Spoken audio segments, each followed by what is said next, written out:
The blizzard came down like God's own fury, the day Meredith Palmer buried her husband in frozen ground outside Colorado City. And with him went every dream she had carried across the plains in their covered wagon just 8 months before. She stood at the graveside with her arms wrapped tight around herself, the wind cutting through her black wool dress like knives made of ice. The preacher's words disappeared into the howling white, and Meredith did not care. Thomas was gone, taken by pneumonia in their drafty cabin at the edge of town, and she was alone in this brutal Colorado winter of 1881 with nothing but 40 acres of snow-covered land, a mortgage she could not pay, and a coldness in her chest that had nothing to do with the weather. The handful of townspeople who had trudged through the storm to attend the funeral dispersed quickly, eager to return to their warm homes. Meredith remained, staring at the mound of earth and snow that covered the simple pine box. She was 22 years old, a widow in a territory that ate the weak and spit out their bones. Mrs. Palmer. The voice cut through the wind, deep and rough as sandpaper. You need to get inside before you freeze.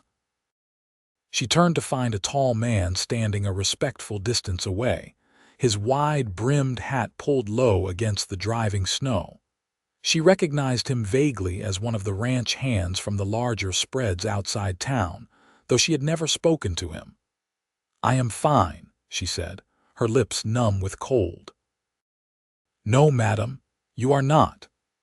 He stepped closer, and she could see his face now, weathered and tanned despite the winter, with eyes the color of creek water and a jaw that looked like it had been carved from granite. "You have been standing here for near an hour. The preacher asked me to make sure you got home safe."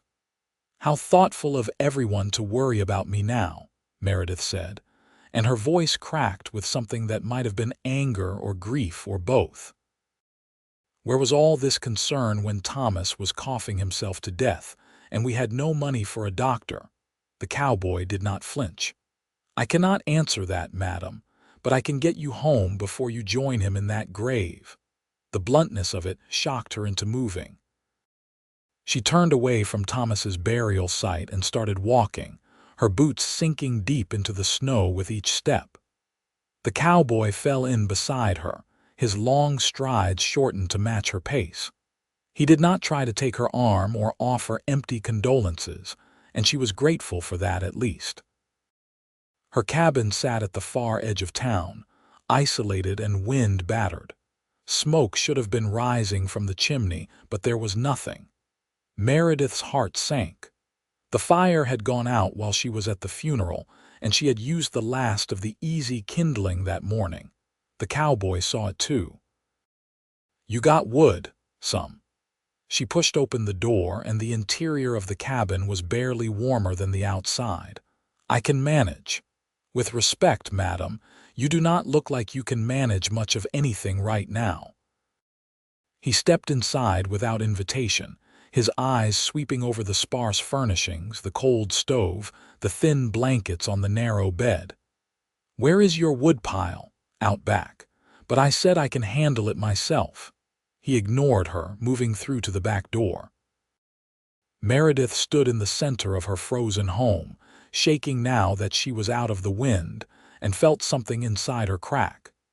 She had been handling things herself for months now, ever since Thomas got sick. She had nursed him, worked their land, tried to earn money taking in washing and mending. She had handled everything, and it had not been enough. He had died anyway, and now she was alone, and she was so tired of handling things. The cowboy returned with an armload of wood, his shoulders dusted with snow. He knelt by the stove and began building a fire with practiced efficiency. Within minutes, flames were crackling, spreading blessed warmth into the room. "You got food?" he asked, standing and brushing off his hands. "I can take care of myself." "That was not what I asked." Meredith lifted her chin. "I have some cornmeal, beans, a little salt pork." He nodded slowly, his creek water eyes studying her face. When did you last eat? I don't remember. Yesterday, maybe. Without a word, he moved to her small shelf of supplies and began pulling things down. Meredith wanted to protest, wanted to order this stranger out of her home, but she could not find the energy. She sank into one of the 2 chairs at her table and watched as he worked, moving around her kitchen like he knew what he was doing. "What is your name?" she asked finally. "Jake Rawlings, madam. You work for one of the ranches, the Double R, about 5 miles north of town. I have been working there 3 years now." He glanced over his shoulder. "Your husband hired me once back in September to help repair your barn roof." Meredith had a vague memory of it, a day when Thomas had still been healthy enough to work outside. "I remember. You would not take payment." The job was not done right. Board came loose in the first big wind. Didn't seem right to take money for bad work. "That was not your fault." "The wood was warped," Jake shrugged. "Still didn't feel right." He finished preparing a simple meal of beans and cornbread and set a plate in front of her. The smell made Meredith's stomach clench with sudden hunger. She picked up her fork and ate mechanically, barely tasting the food but feeling strength seep back into her body with each bite. Jake sat across from her with his own plate, eating in silence. The fire crackled and popped, and outside the window, snow continued to fall. It was almost peaceful if Meredith could forget for a moment that she was sharing a meal with a stranger while her husband lay in frozen ground. "Thank you," she said when she had finished. "You did not have to do this." "No, madam, I did not." He stood and carried both plates to the wash basin. "But seeing as I did, I might as well say my piece before I go." Meredith braced herself. Here it came, whatever judgment or unwanted advice he thought she needed to hear. Jake turned to face her, his hat in his hands now, showing dark hair that curled slightly at the ends. "You cannot stay here alone, Mrs. Palmer. This cabin is not tight enough for winter. You do not have sufficient supplies, and from what I saw of your land, there is no way you can work it come spring. I am aware of my circumstances, Mr. Rawlings. Then you know you need help." He held up a hand before she could speak. "I am not offering anything improper, but the Double R needs a cook. The owner, Mr. Henderson, his wife passed 2 years back, and we have been making do with whoever can burn beans the least. It comes with room and board and wages enough that you could save up, maybe head back east come spring if that is what you want." Meredith stared at him. "You are offering me a job." "Yes, madam. You do not know if I can cook, can you?" She thought of the meals she had prepared for Thomas, the recipes her mother had taught her back in Ohio. "Yes, I can cook." "Then the job is yours if you want it. I will talk to Mr. Henderson tonight, but I can promise you he will say yes. We are desperate enough that we would hire anyone who can tell a potato from a rock." It was too much. The funeral, the cold, Thomas dead in the ground, and now this stranger offering her a lifeline when she had thought herself beyond saving. Meredith felt tears burning hot behind her eyes, and she turned her face away, refusing to let them fall. "Why are you doing this?" she whispered. Jake was quiet for a long moment. When he spoke, his voice was gentle. "Because I know what it is like to have the ground fall out from under you, madam, and I know what it means when someone offers a hand to pull you back up."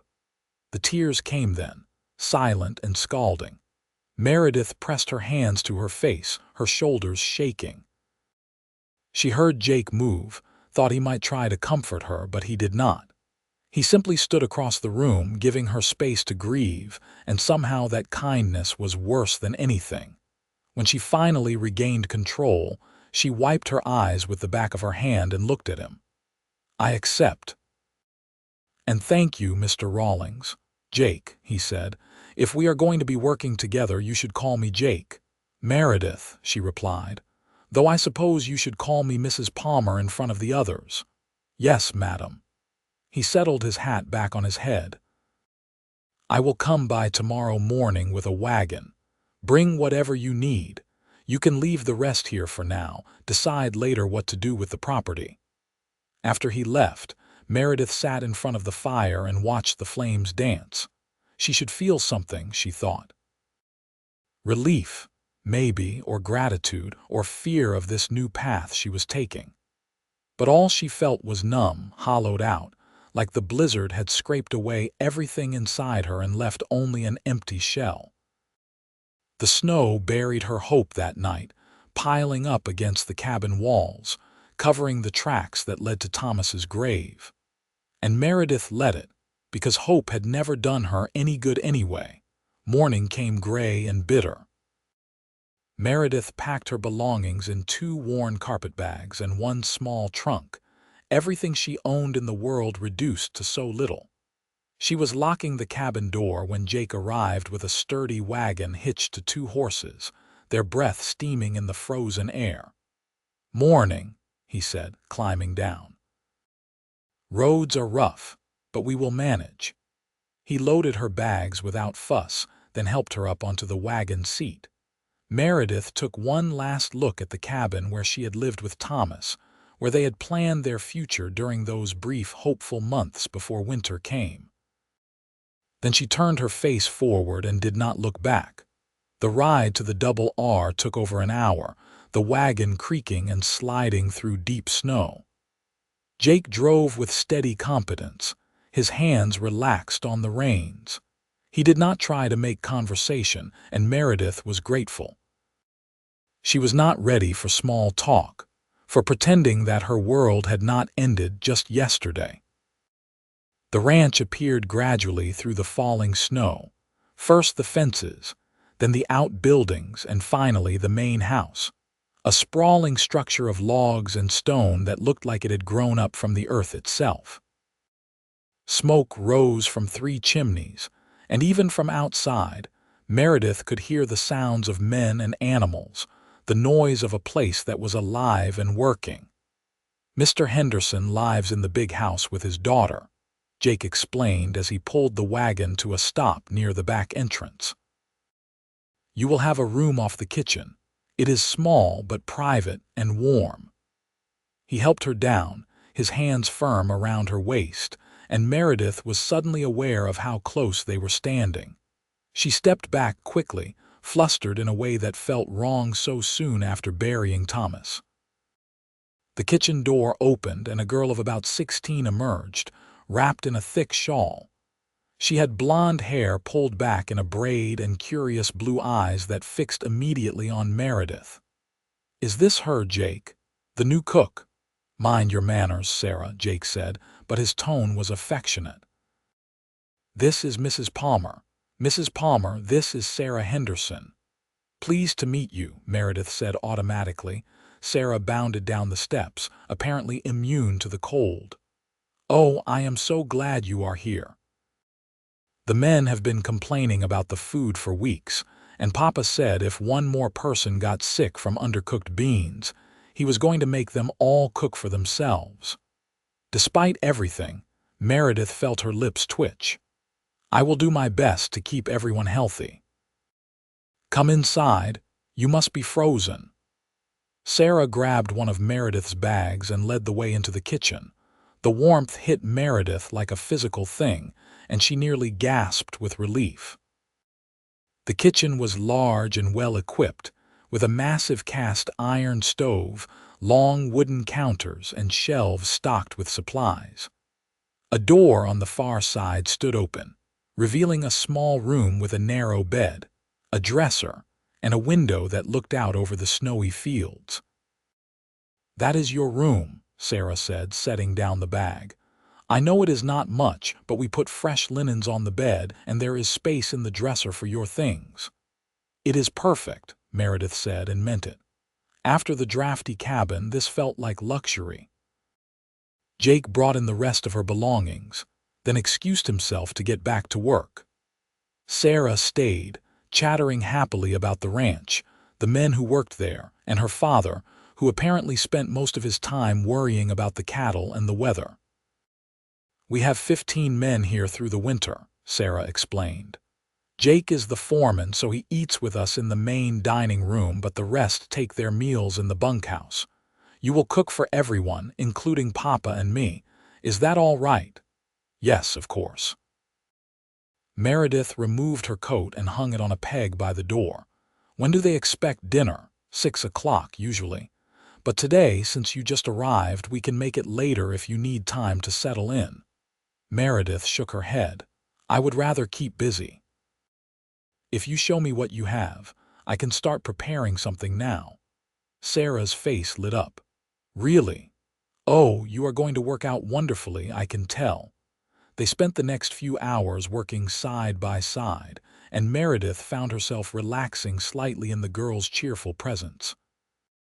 Sarah was easy to talk to, asking questions about Meredith's life back in Ohio without prying into anything too painful. In return, she shared stories about growing up on the ranch, about learning to ride before she could read, about her mother who had died giving birth to a baby brother who had not survived either. Papa never really recovered, Sarah said quietly, rolling out dough for biscuits. He loved Mama so much. Sometimes I catch him just staring at her photograph, and he looks so lost. Meredith understood that look. She had seen it in her own mirror that morning. By evening, she had prepared a substantial meal of roast beef, potatoes, gravy, biscuits, and apple pie made from dried fruit. The men came in from the cold in shifts, stamping snow from their boots and exclaiming over the smells coming from the kitchen. Meredith stayed out of sight in the kitchen, but she heard their voices, their laughter, the sounds of men who worked hard and ate harder. Jake appeared in the kitchen doorway as she was cleaning up, his face ruddy from the cold. Mr. Henderson wants to meet you if you are not too tired. Of course. Meredith wiped her hands on her apron and followed him into the main part of the house. Robert Henderson was a tall man in his mid-40s, with graying hair and the weathered face of someone who had spent his life outdoors. He stood when Meredith entered the dining room, his expression kind. Mrs. Palmer, Jake told me about your loss. I am very sorry. Thank you, Mr. Henderson. I want you to know you are welcome here for as long as you need. The position is yours permanently if you want it, or just until you get back on your feet. Either way, you will have a safe place to stay and honest wages for honest work. The knot in Meredith's chest loosened slightly. I appreciate that, sir, more than I can say. The men tell me dinner was the best they have had in 2 years. Sarah says you are a miracle worker in the kitchen. I would say you have already more than earned your keep. He smiled, and Meredith saw the kindness in his eyes, the same look of someone who had known grief and survived it. Welcome to the Double R, Mrs. Palmer. That night, alone in her small room, Meredith lay in bed and listened to the unfamiliar sounds of the ranch settling around her. She thought about Thomas, about the plans they had made that would never come to fruition. She thought about the cabin sitting empty at the edge of town, about her wedding ring that felt too heavy on her finger. And she thought about Jake Rawlings, with his creek water eyes and quiet competence, the stranger who had pulled her back from the edge without asking for anything in return. She did not know what the future held, but for the first time since Thomas died, she made it through the night without crying herself to sleep. The days fell into a rhythm. Meredith woke before dawn to start breakfast, feeding first the men in the bunkhouse and then the Henderson family. She spent her mornings baking bread and preparing the midday meal, her afternoons cooking dinner and cleaning the kitchen. It was hard work, constant and demanding, but she welcomed it. Exhaustion kept the grief at bay. Jake appeared in the kitchen multiple times each day, always with some excuse. He needed to discuss the week's menu with her. He wanted to make sure she had enough supplies. He thought she should know that one of the hands had a birthday coming up, and maybe she could make something special. Meredith understood these were pretenses, that he was checking on her, making sure she was managing. She should have found it intrusive, but instead she found it oddly comforting. 2 weeks after her arrival, a particularly brutal snowstorm rolled in, keeping everyone indoors for 3 days. The men grew restless, cooped up in the bunkhouse, and Meredith found herself cooking constantly just to keep them occupied with meals. On the second day, Jake came into the kitchen covered in snow, having fought his way from the barn where he had been checking on the horses. "It is bad out there," he said, shaking snow from his coat. "Worst I have seen in years." Meredith poured him a cup of coffee without being asked, and he accepted it gratefully, wrapping his cold hands around the mug. She returned to kneading dough for the evening's bread, aware of his eyes on her. "You are looking better," he said finally. "Am I? More color in your face. You were pale as a ghost when I first saw you." "I imagine I was." Meredith shaped the dough into loaves and set them aside to rise. "Thank you for this, Jake, for giving me a reason to keep going." "You would have found your own way." "I am not sure about that." She turned to face him, flour dusting her hands and apron. "I was ready to give up that day. If you had not come, I might have just sat in that cabin and let the cold take me." Jake's expression darkened. "Don't say that." "It is the truth. I had nothing left. Thomas was gone, the money was gone, and I could not see a way forward." She met his eyes steadily. "You saved my life, Jake Rawlings. I want you to know that." He set down his coffee cup and crossed the kitchen in 3 long strides. For a moment, Meredith thought he might embrace her, and her heart stuttered with something that might have been fear or anticipation. But he stopped just short of touching her, his hands fisting at his sides. "Your life is worth saving," he said, his voice rough.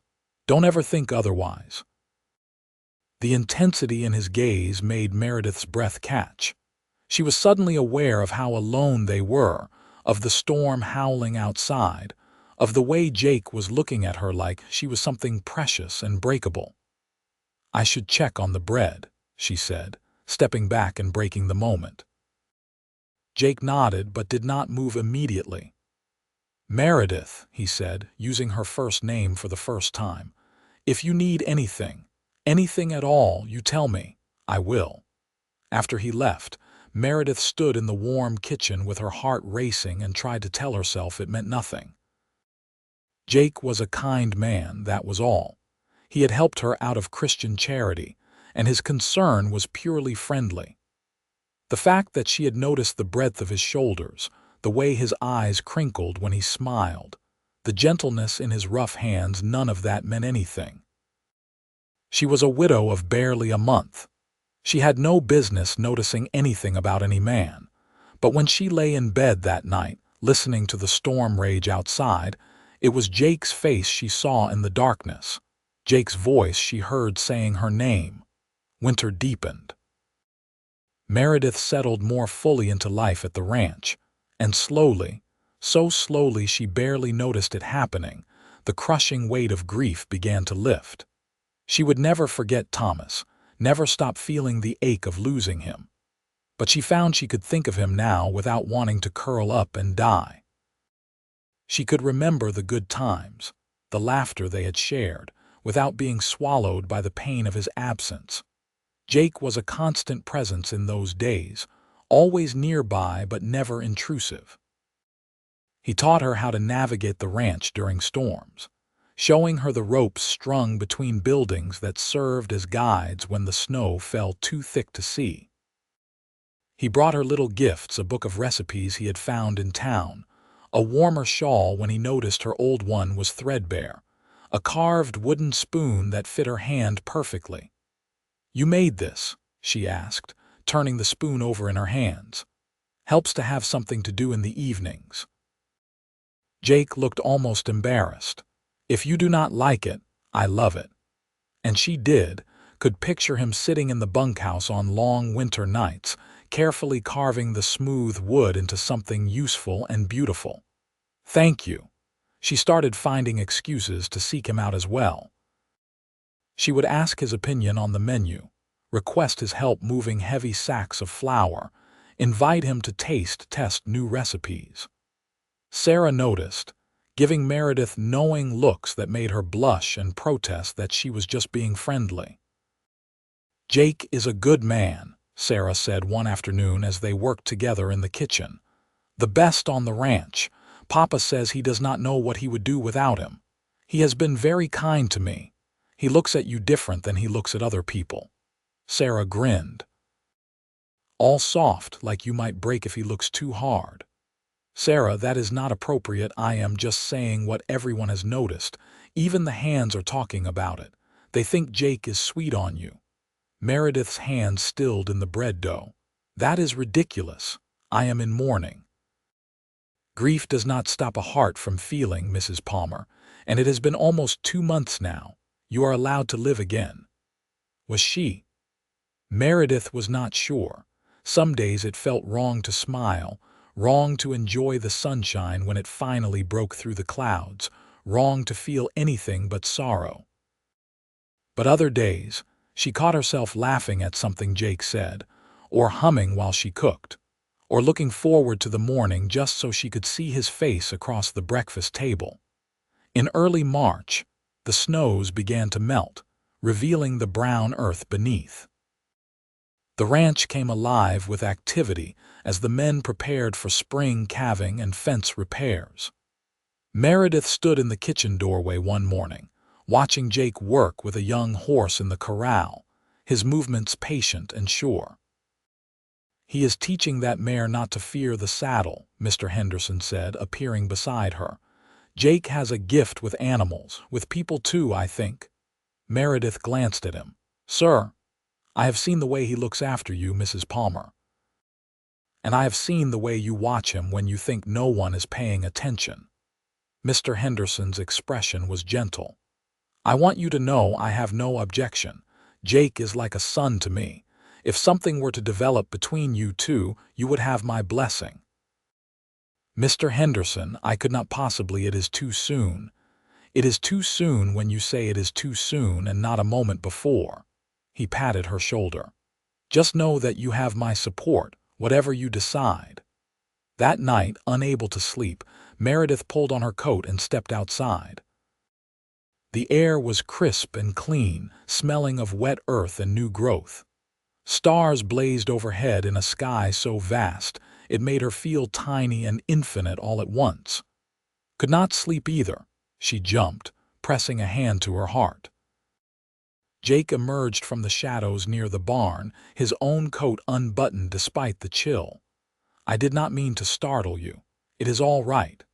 Meredith moved to lean against the corral fence and Jake joined her, maintaining a respectful distance. "It is beautiful tonight." "Yes."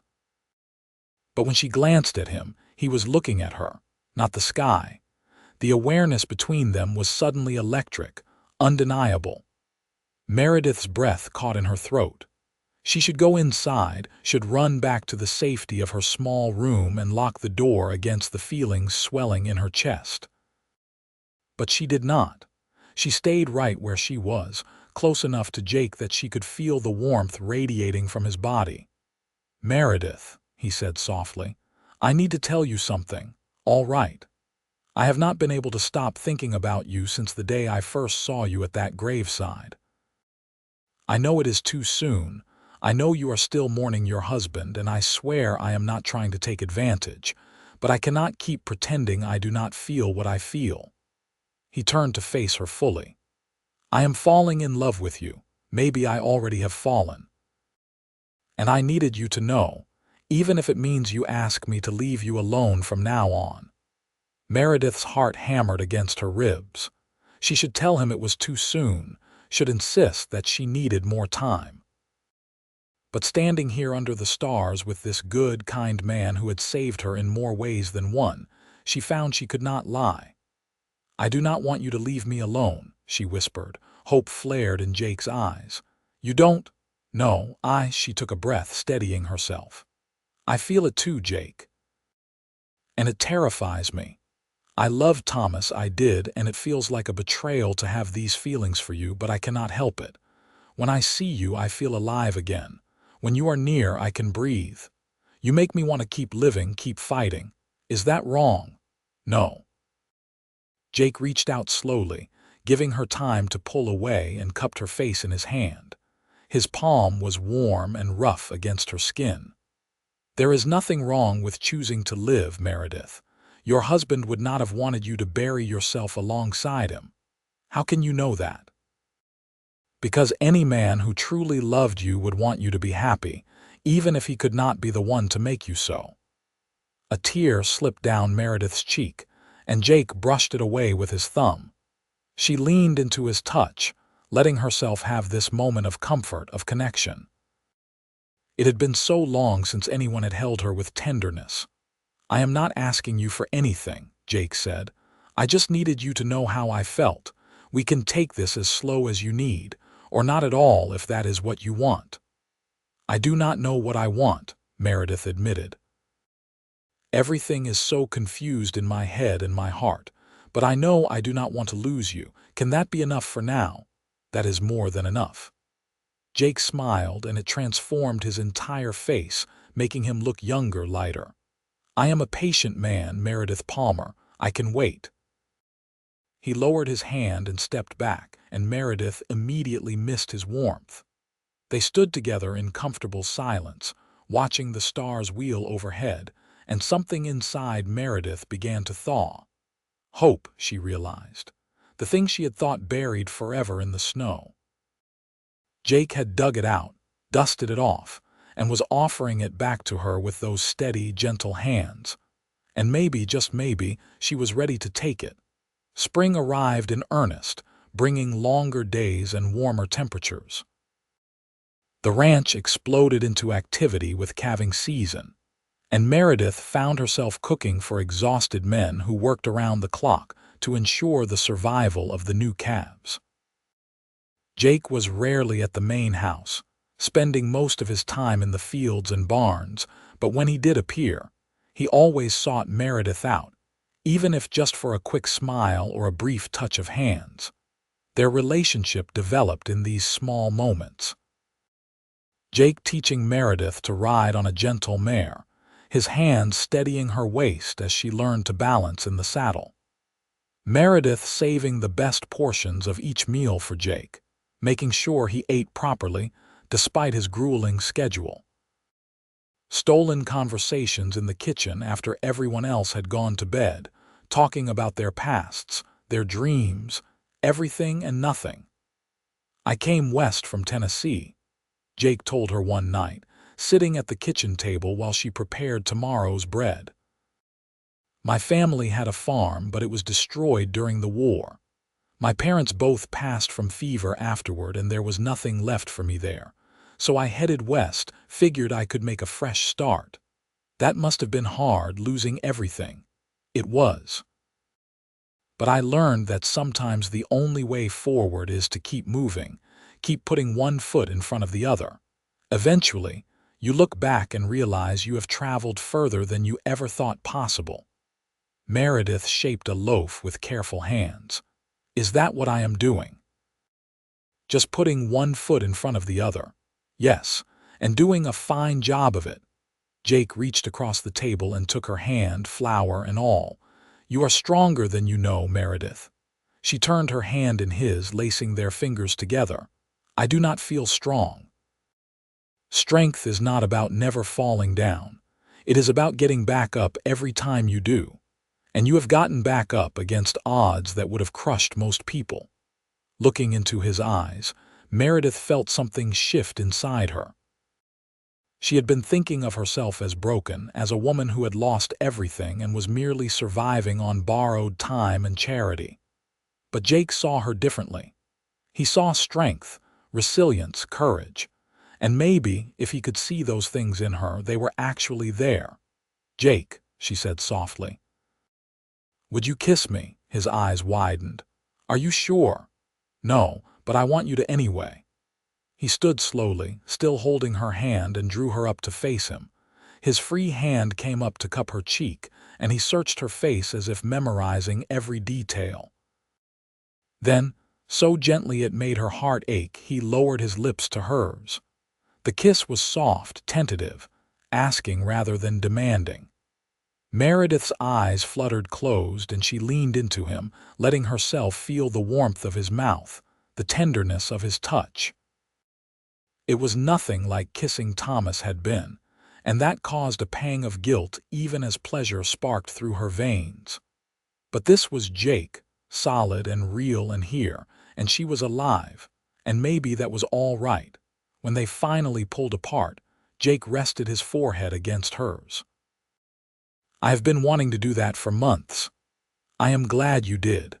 Are you all right? I did not push too far. I am all right." And she was, surprisingly.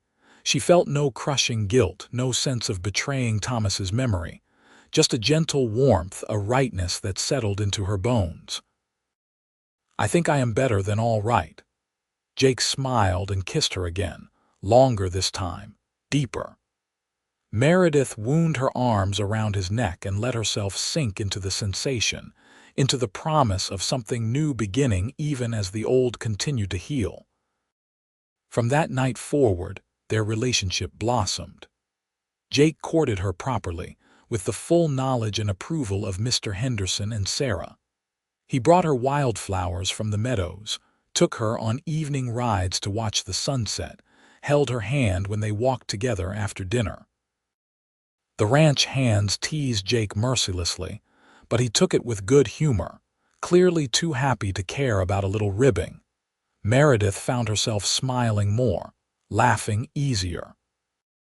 The shadow of grief that had hung over her began to lift, not disappearing entirely but becoming something she could carry without being crushed beneath its weight. She still thought of Thomas, still wore her wedding ring, but she no longer felt guilty for living, for finding joy in Jake's company.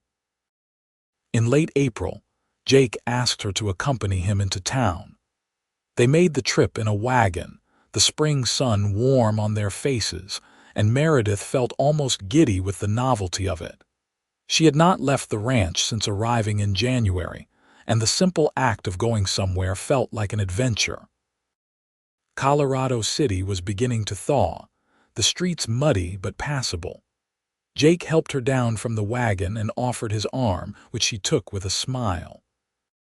They walked together past the general store, the church, the saloon, until they reached the small plot of land at the edge of town where Thomas was buried. Meredith's steps faltered. "Jake, I did not know we were coming here. I thought you might want to visit. Pay your respects now that the weather has cleared." He squeezed her hand. "I will wait here if you want privacy." She nodded, grateful for his understanding, and walked alone to Thomas's grave. Someone had placed a wooden marker, simple but sturdy, with his name and dates carved into it. Meredith knelt in the damp grass and laid her hand on the marker. "Hello, Thomas," she said softly. "I am sorry I have not been back sooner. So much has happened." She told him everything then, about the ranch, about cooking for the men, about finding her footing again. And she told him about Jake, about the feelings growing in her heart, about her fear that moving forward meant leaving Thomas behind. "I think you would have liked him," she whispered. "He is a good man. Honest and kind. He makes me laugh. He makes me want to believe in the future again." Tears slipped down her cheeks, but they were gentle tears, not the wrenching sobs of early grief. "I will always love you, Thomas. Always. But I am learning that maybe I can love him too in a different way. I hope that would be all right with you." The wind rustled through the new grass, and Meredith chose to take it as an answer. She stood, brushed off her skirts, and returned to where Jake waited with patience written into every line of his body. "All right?" he asked. "Yes." She took his arm again. "Thank you for bringing me here. Anytime you want to come back, you just say the word." They finished their errands in town, and on the ride back to the ranch, Meredith leaned against Jake's shoulder, feeling more at peace than she had in months. The snow had indeed buried her hope, buried it deep and cold. But Jake had dug it out, warmed it back to life with his steady presence and genuine care. And what he called love, she was beginning to believe might actually be exactly that. Summer arrived with blazing heat and long, golden days. The ranch was busy with roundup and branding, and Meredith kept the kitchen running smoothly, feeding hungry men and making sure everyone stayed healthy despite the grueling work. Jake was everywhere at once, managing the hands, working alongside them, and still finding time to steal moments with Meredith whenever he could. On her day off in late June, Jake surprised her by insisting they take a full day away from the ranch. He packed a lunch, saddled 2 horses, and led her out across the rolling prairie to a spot he claimed was special. It was a small canyon, hidden among the hills, with a creek running through the bottom and cottonwood trees providing shade. Wildflowers bloomed in riotous colors and the air was sweet with their scent. "Jake, this is beautiful," Meredith breathed. "I found it last summer. Come here sometimes when I need to think." He helped her dismount and spread a blanket under one of the trees. "I wanted to share it with you." They ate the lunch Meredith had prepared, sharing food and easy conversation. Afterward, they walked along the creek, and Jake told her about his dreams of someday having his own ranch, his own land to work. "Mr. Henderson has said he would help me get started when the time is right. Maybe in another year or 2 I will have saved enough to buy some land, start building." He glanced at her. "I would want it to be somewhere with water like this. Good grass for cattle, room to grow. It sounds wonderful. It would be even better if I did not have to do it alone." Jake stopped walking and turned to face her. "Meredith, I know we have not been courting long, not by most standards, but I am not getting any younger and I know what I want. I want you. I want to build a life with you, raise a family with you, grow old with you." Meredith's heart was pounding so hard she was sure he could hear it. "Jake, I am not asking you to answer now, but I want you to know that I am serious about this, about us. When you are ready, if you are ever ready, I want to marry you. I want to give you the life you deserve, the happiness you have earned." She reached up and cupped his face, running her thumb along his jawline. "You really mean that, with every part of me? I am not the same girl I was when I married Thomas. I am harder now, scarred. I have lost so much. You are even more beautiful because of those scars. They prove you survived, that you are a fighter." Jake covered her hand with his. "I do not need you to be perfect, Meredith. I just need you to be you." Standing there in that hidden canyon, with the creek murmuring beside them and birds singing in the trees, Meredith made her decision. She had been holding back, waiting for some sign that it was all right to move forward. But Jake was that sign. His love, his patience, his unwavering support, all of it was telling her that she did not have to stay frozen in grief forever. She could thaw. She could bloom again like the wildflowers around them. "Ask me," she said. Jake's eyes widened. "What? Ask me to marry you now?" "Because I am ready to say yes." His face transformed with joy so profound it took her breath away. He dropped to one knee right there in the grass, still holding her hand, and looked up at her with those creek water eyes that had become her anchor. "Meredith Palmer, would you do me the honor of becoming my wife?" "Yes." The word came out on a laugh that was half sob. "Yes, Jake Rawlings, I will marry you." He surged to his feet and swept her into his arms, spinning her around until she was dizzy and laughing. When he set her down, he kissed her with a passion that made her knees weak, and Meredith kissed him back with everything she had, pouring all her hope and gratitude and growing love into the gesture. "I do not have a ring yet," Jake said when they finally broke apart. "I will get you one, a proper one. I do not need a ring, I just need you. You will have both, I promise." He pressed his forehead to hers. "I am going to make you so happy, Meredith, I swear it. You already have." They returned to the ranch as the sun was setting, and Jake immediately went to find Mr. Henderson to ask formally for permission to marry Meredith. Though she was a widow and did not technically need anyone's permission, Jake insisted on doing things properly. Mr. Henderson gave his blessing with genuine pleasure, and Sarah squealed with delight when she heard the news. "I knew it," she crowed, hugging Meredith tight. "I knew you two were perfect for each other." The ranch hands threw an impromptu celebration that night, breaking out fiddles and harmonicas for dancing. Jake twirled Meredith around the yard under the stars while everyone clapped and cheered. She felt weightless, giddy, like a girl again instead of a woman who had seen too much sorrow. Later, when the party was winding down, Jake walked Meredith back to the kitchen door. He kissed her goodnight with exquisite gentleness, his hands framing her face like she was something precious. "Sleep well, my love," he murmured. "You too." Alone in her room, Meredith removed her wedding ring for the first time since Thomas had placed it on her finger. She held it in her palm for a long moment, feeling the weight of memory and grief and love that had been. Then she carefully placed it in her jewelry box and closed the lid. She was not forgetting Thomas. She never would. But she was making room in her heart for Jake, for the future they would build together. The snow had buried her hope, but Jake had dug it out. And what he had found was love, not the same love she had known before, but something new and equally precious. She fell asleep smiling, dreaming of hidden canyons and wildflowers and a man with creek water eyes who had taught her how to live again. The engagement was brief by necessity.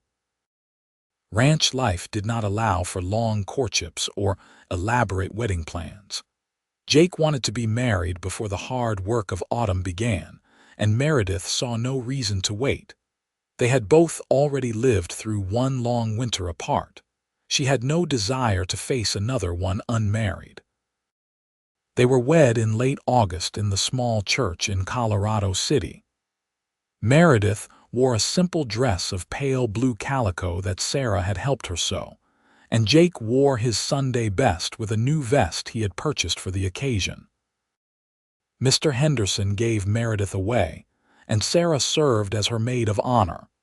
The ranch hands filled the pews, their faces scrubbed clean and their hair slicked down, grinning like children at Christmas.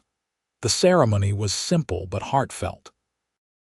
When Jake slipped a gold band on Meredith's finger and promised to love and honor her all his days, tears streamed down her face, but they were tears of joy.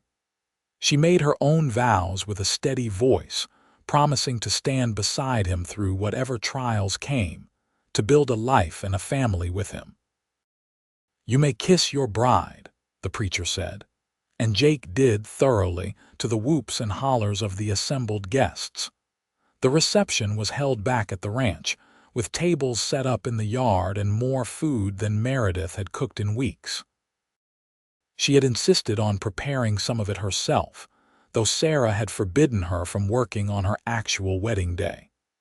There was dancing and laughter and toasts that grew increasingly bawdy until Mr. Henderson put a stop to them with a look. As the sun set and lanterns were lit, Jake took Meredith's hand and led her away from the festivities to the small cabin that Mr. Henderson had helped them build on the far side of the property. It was modest, just 2 rooms and a loft, but it was theirs, the beginning of their own homestead. Jake carried her over the threshold, and Meredith laughed at the tradition even as her heart swelled with emotion. He set her down gently and closed the door behind them, shutting out the sounds of the party. "Hello, wife," he said softly. "Hello, husband." They came together in a kiss that was different from all the ones before, weighted with promise and anticipation. Jake was gentle with her, patient, making sure she was comfortable every step of the way. Meredith had been married before, but this felt new, like discovering something for the first time. Jake touched her with reverence, kissed her with devotion, and made love to her with a tenderness that brought tears to her eyes. Afterward, they lay tangled together in the narrow bed, skin to skin, hearts beating in rhythm. Meredith traced patterns on Jake's chest, marveling at the solid warmth of him, at the fact that this good man was now her husband. "Happy?" Jake asked, pressing a kiss to the top of her head. "Happier than I thought possible a year ago. We are going to have a good life together, Meredith. I promise you that. I know we will." She fell asleep in his arms, safe and warm and loved, and did not dream of snow or graves or loss. She dreamed, instead of spring, of new growth pushing up through thawed earth, of hope blooming bright and strong. The first year of their marriage was filled with hard work and small joys. Jake continued working for Mr. Henderson while also building up their own homestead bit by bit. He added rooms to the cabin, built a barn, fenced pasture land. Meredith kept her position as cook at the Double R, though she now split her time between the main house and her own, preparing meals for Jake and slowly accumulating the household goods that would make their cabin a true home. In the spring of 1882, Meredith discovered she was pregnant. She told Jake one evening after dinner, nervous about his reaction despite knowing he wanted children. His face went through a series of expressions: shock, disbelief, and then pure, radiant joy. "A baby. We are having a baby." "Yes. Sometime in October, I think." Jake whooped and swept her into his arms, spinning her just like he had when she agreed to marry him. "We are having a baby." He set her down carefully, suddenly worried. "Should I not have done that? I did not hurt you, did I?"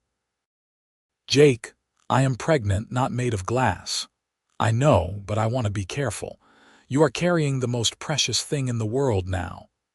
His protectiveness was endearing, if occasionally overwhelming. As Meredith's belly grew through the summer, Jake treated her like she might shatter at any moment. He forbade her from lifting anything heavy, worried constantly about her working too hard, and checked on her multiple times each day. "You are going to drive me mad with all this hovering," Meredith told him one afternoon as he refused to let her carry a basket of laundry. "I just want to take care of you." "You do, but I am not helpless, Jake. I can still do normal things." He had the grace to look sheepish. "I know. I am just nervous. What if something goes wrong? What if nothing will go wrong?" Meredith took his face in her hands. "I am healthy, the baby is healthy, and worrying yourself sick will not change anything. Trust me, please." He nodded, but she could see the fear lurking in his eyes. She knew he was thinking of his mother, of Mr. Henderson's wife, of all the women who did not survive childbirth. It was a real fear, a valid one, but Meredith refused to let it consume them. Sarah was almost as excited as Jake, constantly asking questions about the baby and helping Meredith prepare tiny clothes and blankets. Mr. Henderson had given them an old cradle from the attic, beautifully carved and still sturdy despite its age. "This held Sarah when she was born," he told them, running his hand over the smooth wood. "I would be honored if your baby used it." In October, on a clear, crisp day when the aspens had turned gold on the hillsides, Meredith went into labor. Jake, predictably, panicked. He sent one of the ranch hands racing to town for the doctor, another to fetch the midwife who lived on a neighboring ranch, and then paced the cabin like a caged animal while Sarah and the midwife who had arrived first tended to Meredith. "Jake, you need to calm down," Sarah called from the bedroom. "You are making everyone nervous." "How can I be calm? She is in pain. She is having a baby. It hurts, but she is doing fine." The labor was long and difficult, lasting through the night and into the next morning. Jake wore a path in the cabin floor with his pacing, jumping at every sound from the bedroom. Mr. Henderson arrived at dawn and physically sat Jake down, forcing coffee into his hands. "This is the hardest part of being a husband," he said quietly. "Waiting while the woman you love goes through something you cannot help with. But she is strong, Jake. She will get through this. What if she does not? What if I lose her? Then you will survive it because you must. But I do not think it will come to that. Meredith is a fighter." Just after sunrise, a baby's cry pierced the air. Jake was on his feet instantly, his heart in his throat. Sarah emerged from the bedroom a moment later, grinning widely. "You have a son," she said. "And Meredith is tired but well. Come meet your boy." Jake's legs felt weak as he entered the bedroom. Meredith lay propped against pillows, her hair damp with sweat and her face pale with exhaustion, but she was smiling. In her arms, wrapped in a soft blanket, was the smallest person Jake had ever seen. "Come here," Meredith said softly. "Come meet your son." Jake approached slowly, almost afraid to breathe. He sat carefully on the edge of the bed and looked down at the baby. A tiny, red, wrinkled face peeked out from the blanket, eyes closed, one miniature fist pressed against his mouth. "He is perfect," Jake whispered, his voice cracking. "He is." Meredith placed the baby in Jake's arms, showing him how to support the head. "I was thinking we could name him Thomas after my first husband, if that is all right with you." Jake looked up at her, his eyes bright with tears. "Are you sure? Thomas should be remembered, and I think he would have liked knowing a child carried his name." She touched Jake's cheek. "Our son can honor the past while being part of our future." "Thomas it is, then." Jake looked back down at his son, at this miracle he and Meredith had created. "Hello, Thomas. I am your father, and I promise I am going to do everything I can to give you a good life."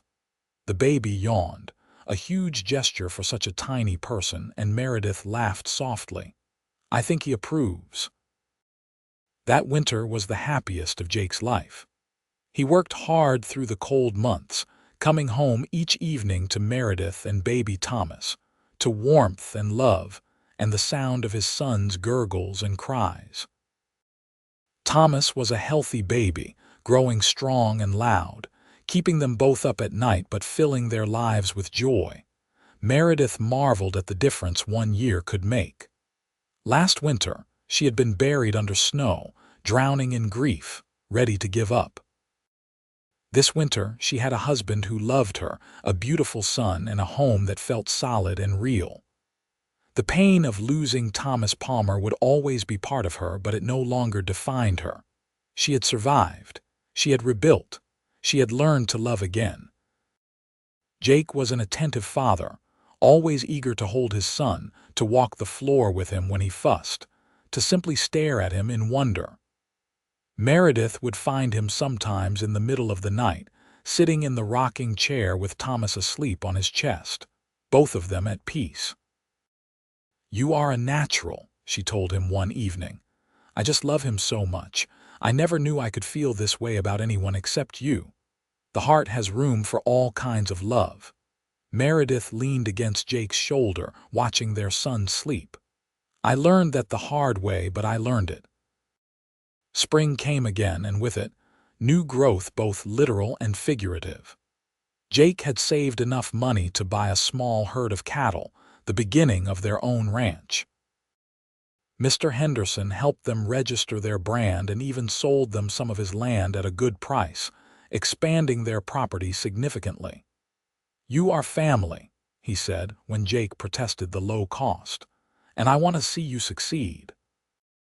Through the summer and into autumn, Jake worked tirelessly to build their operation.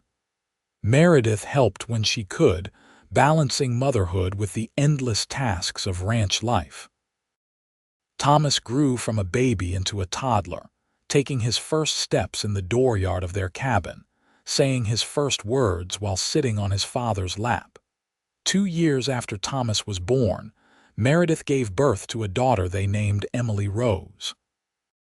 She had Jake's eyes and Meredith's dark hair, and she was the quietest baby Meredith had ever encountered, content to watch the world with solemn attention. "We are going to have trouble with this one," Jake predicted, cradling his daughter. "She is too smart for her own good already." "She takes after her father, then."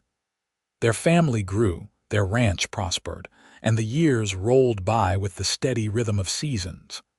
Thomas grew into a serious, responsible boy who loved working alongside his father. Emily developed a stubborn streak a mile wide and a gift with animals that rivaled Jake's own. They added a third child, a son named Daniel, and then a fourth, another daughter they called Grace. Through it all, Jake and Meredith's love deepened.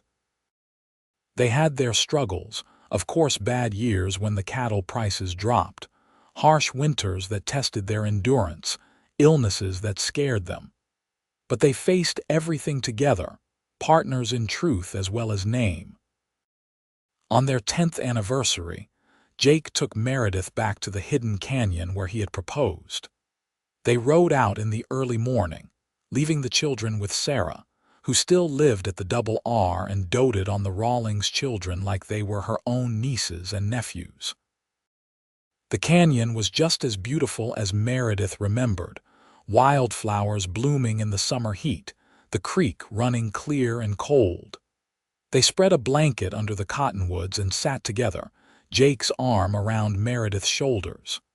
"You remember the last time we were here?" Jake asked. "Of course, you asked me to marry you. Best decision I ever made." He kissed her temple. "Are you happy, Meredith? Truly happy?" She thought about the question, about the long road that had brought her here. She thought about Thomas Palmer, buried in Colorado City, the man she had loved and lost. She thought about that terrible winter when Hope had died and been buried under snow. And she thought about Jake, who had dug through that snow with patient, gentle hands and found her underneath, half frozen but still alive. "I am happier than I ever imagined possible," she said finally. "You gave me my life back, Jake. You taught me that it was all right to love again, to hope again. You gave me a family, a home, a future. How could I be anything but happy? You did the same for me, you know. I was just going through the motions before you came along, working and eating and sleeping but not really living. You showed me what it means to have someone to build a life with, to love so much it hurts." They sat in silence for a while, listening to the creek and the birds, holding each other close. Meredith thought about writing a letter to her younger self, that grief-stricken woman standing at a graveside in the snow. She would tell her to hold on, to not give up, because a cowboy was coming who would dig out her hope and call it love. She would tell her that the future held more joy than she could possibly imagine. That loss was not the end of the story but just a chapter in it. But she did not need to write that letter. She was living proof of its truth. "I love you," she told Jake, turning to kiss him properly. "I love you so much. And I love you. Always have, always will." They stayed in the canyon until the sun was high overhead, then rode back to their ranch, to their children, to the life they had built together from snow and hope and love. It was not perfect. Life never was. But it was theirs, hard-won and deeply cherished, and that made it more valuable than gold. Years continued to pass. The children grew up strong and healthy, learning the rhythms of ranch life, going to school in town, making their parents proud.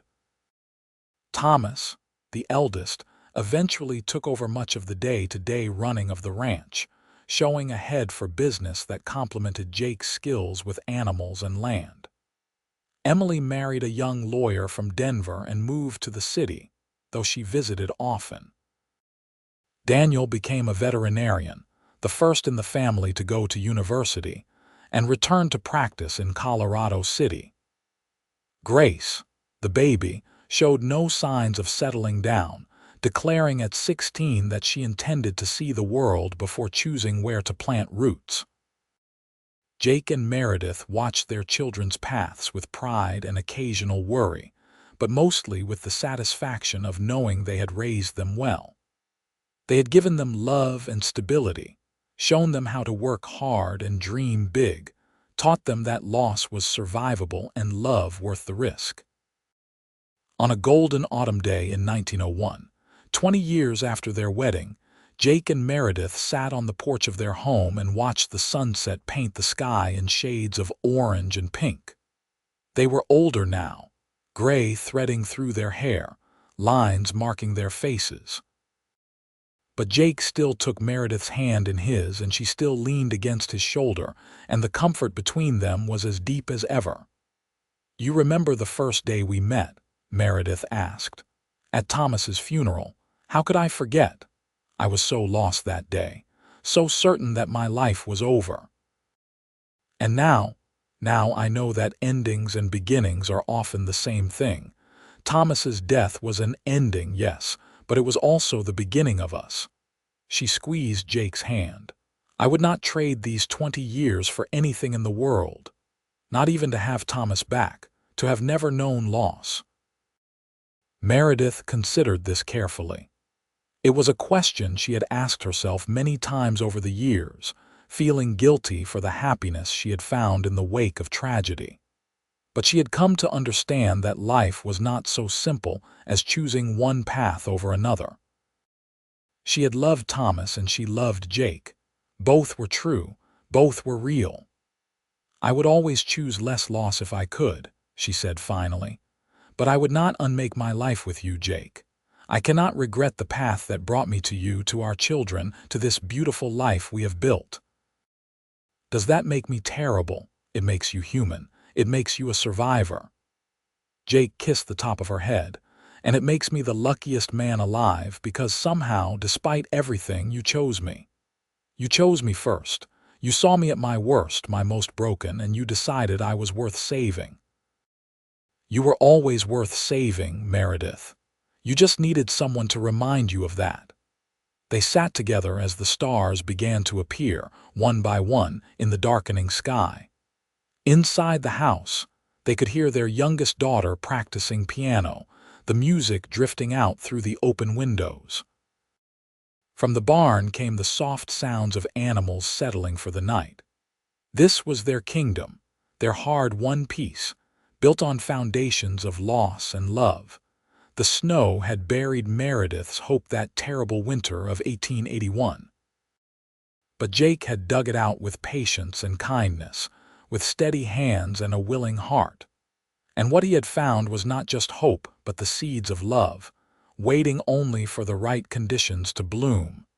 They had bloomed spectacularly, those seeds. They had grown into a marriage that weathered every storm, into children who carried their love forward into the next generation, into a legacy that would outlast them both. The Wild West was changing, becoming tamer, more civilized. But some things remained constant. The land, the sky, the turning of seasons. And love, that most durable of all human endeavors, strong enough to survive loss, to bridge the gap between endings and beginnings, to build something lasting from the fragments of what came before. Jake pulled Meredith closer, and she went willingly, settling into the curve of his body like she belonged there. Because she did. After all these years, all these trials and triumphs, she belonged exactly here, with this man who had saved her life by teaching her how to live it again. "What are you thinking about?" Jake asked, his voice a low rumble in the gathering darkness. "Everything. Nothing. How much I love you, how grateful I am that you walked into my life when you did. I am the grateful one. You gave me purpose, Meredith. You gave me a reason to build something lasting instead of just drifting from job to job. You made me want to be the kind of man who deserves you. You have always been that man." They fell silent again, content to simply be together. Somewhere in the distance, a coyote howled and was answered by another. The sounds of the West, wild and free, even as the world changed around them. In the years that followed, Jake and Meredith grew old together with grace. They became grandparents, watching with delight as their children started families of their own. The ranch continued to prosper under Thomas's management, and Jake took pride in seeing his son carry on the work he had started. There were losses along the way. Mr. Henderson passed peacefully in his sleep at the age of 70, leaving the double R to Sarah, who ran it with skill and determination. Friends and neighbors died, the inevitable toll of time. But Jake and Meredith had learned how to grieve without being destroyed by it. They mourned their losses, honored their dead, and kept living, because that was what survivors did. On a spring morning in 1915, Jake woke to find Meredith standing at the bedroom window, looking out over the land they had built together. She was 76 now, her hair white as snow, her movements slower. But she was still beautiful to him, still the woman who had captured his heart all those years ago at a graveside in the snow. "What are you thinking about?" he asked, coming to stand beside her. "I was remembering that first winter, how cold I was, how hopeless everything seemed." She leaned against him. "And then you appeared like something out of a story and everything changed. You changed it. You chose to keep living. I just helped a little." "You did more than help. You saved me, Jake Rawlings. In every way a person can be saved." He wrapped his arms around her from behind, and they stood together watching the sunrise paint the sky in shades of gold and rose. This was their routine now, these quiet mornings together before the day began. They had earned this peace, this contentment through decades of hard work and harder choices. "I would do it all again," Jake said. "Every moment, every struggle, all of it if it meant ending up right here with you. So would I." And that, Meredith thought, was the real miracle. Not that they had survived loss and hardship, though they had. Not that they had built a successful ranch and raised good children, though they had done that too.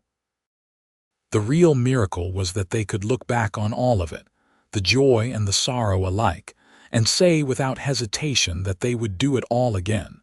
Because the snow had buried her hope, yes. But a cowboy had dug it out and called it love.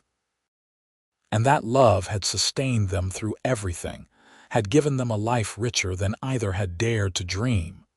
It had not been easy, it had not been simple, but it had been real and true and theirs.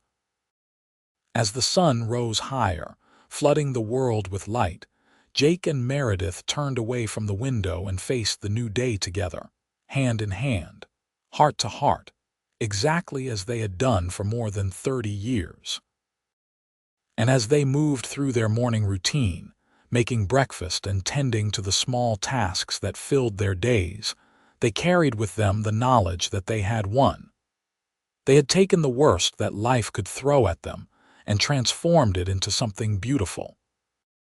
The wild west of their youth was gone now, replaced by automobiles and electricity and all the trappings of the modern age. But some things remained timeless. The land they had worked still stretched to the horizon. The children they had raised still came home for Sunday dinners, bringing grandchildren who filled the house with noise and laughter. And the love they had forged in the crucible of grief and hope still burned bright, a flame that would outlast them both. Jake died peacefully in his sleep in the spring of 1920 at the age of 82. Meredith held his hand as he slipped away, whispering words of love, thanking him for every moment they had shared. The grief was profound, a companion she recognized from long ago. But this time, she was not alone. Her children surrounded her, her grandchildren, the life she and Jake had built together. And she knew, with a certainty that anchored her, that she would survive this too. She lived on for another 5 years, watching her grandchildren grow, seeing the ranch continue to thrive under her family's careful stewardship. On her final day, at the age of 86, Meredith lay in the bedroom she had shared with Jake for so many years and felt no fear. She had lived fully, loved deeply, and made her peace with all that had come before. As she closed her eyes for the last time, her final thoughts were of 2 men who had shaped her life. Thomas Palmer, her first love, who had given her dreams even if he had not lived to see them fulfilled. And Jake Rawlings, who had found her in the snow and showed her that hope could bloom again. That love was not a finite resource but something that grew with every day lived and every heart opened. The snow had buried her hope all those years ago. But a cowboy had dug it out, had warmed it back to life with his steady presence and genuine care. And what he had called love had proven to be exactly that, enduring and true, strong enough to build a life on, deep enough to last beyond death itself. In the cemetery outside Colorado City, 3 headstones stood together. Thomas Palmer, who had died too young, Jake Rawlings, who had lived long and well, and Meredith, who rested between them, loved by both, belonging to the story of each. The snow would fall again, as it always did in the Colorado winters. It would bury the graves, cover the headstones, make the world clean and white and silent. But come spring, the snow would melt. The grass would grow green over the graves. Wildflowers would bloom. And the story would remain, etched in stone and memory, a testament to the power of hope and the endurance of love. Meredith Palmer Rawlings had lost everything once, but she had found it again, different but no less precious, and she had held on to it with both hands for the rest of her days. That was enough. That was everything. The snow had buried her hope, but a cowboy had dug it out and called it love, and that love had carried her through a lifetime of seasons, from bitter winter to golden autumn, from endings to beginnings and back again. It was a good story, a true story, the kind that deserved to be told and remembered. And in the hearts of her children and grandchildren, in the land they still worked and the ranch that still bore the family name, it lived on, just as love always does, outlasting sorrow, surviving loss, blooming bright and strong even in the harshest winters.